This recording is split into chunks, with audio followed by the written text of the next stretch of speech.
এক ছিল রাজ্য, তার নাম সুখপুর।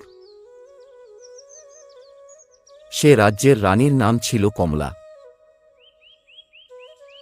সবাই তাকে খুব ভালোবাসত তার দয়ালু মন আর সুবিচারের জন্য।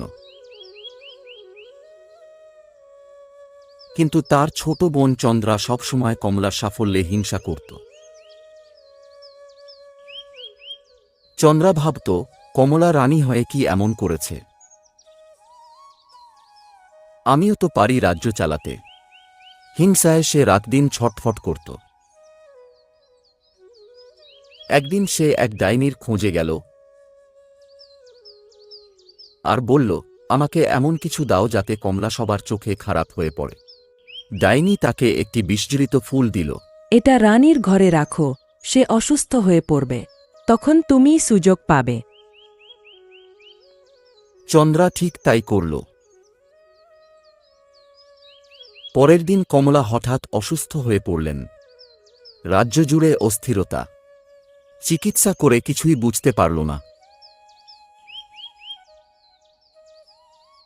কিছুদিন পরে ওই রাজ্যের রানী হয়ে গেলেন চন্দ্রা। আর গ্রামের উপর খারাপ আচরণ করতে লাগল চন্দ্রা। একদিন গ্রামে গিয়ে দাসী সবকিছু খুলে বললেন গ্রামের লোকেদের, এইসব ছোট রানী চন্দ্রার ষড়যন্ত্র, সিংহাসন দখল করার জন্য এইসব করেছে। আমি বড় রানী ঘরে একটি লাল ফুল পেয়েছি। সেই ফুলটি সাধারণ নয়। তোমরা সবাই মিলে রাজাকে নালিশ জানাও। রাজা তাড়াতাড়ি রাজ্যে ফিরে আসে। দাসী রাজার কাছে লাল ফুলটি নিয়ে গেলেন আর বললেন, এইটা আমি বড় রানীর ঘরে পেয়েছি। এই ফুলটি সাধারণ ফুল নয়। তারপর সাধু বাবা পরীক্ষা করে বললেন, এটা সাধারণ ফুল নয়, কেউ ইচ্ছা করে বিষ দিয়েছে। চন্দ্রাকে ডেকে জিজ্ঞেস করেন, তুমি কেন এমন কাজ করলে?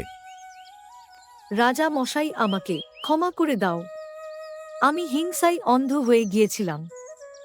ভালোবাসা ছিনিয়ে নেওয়া যায় না, সেটা অর্জন করতে হয়। চন্দ্রাকে কারাগারে বন্দী করা হল।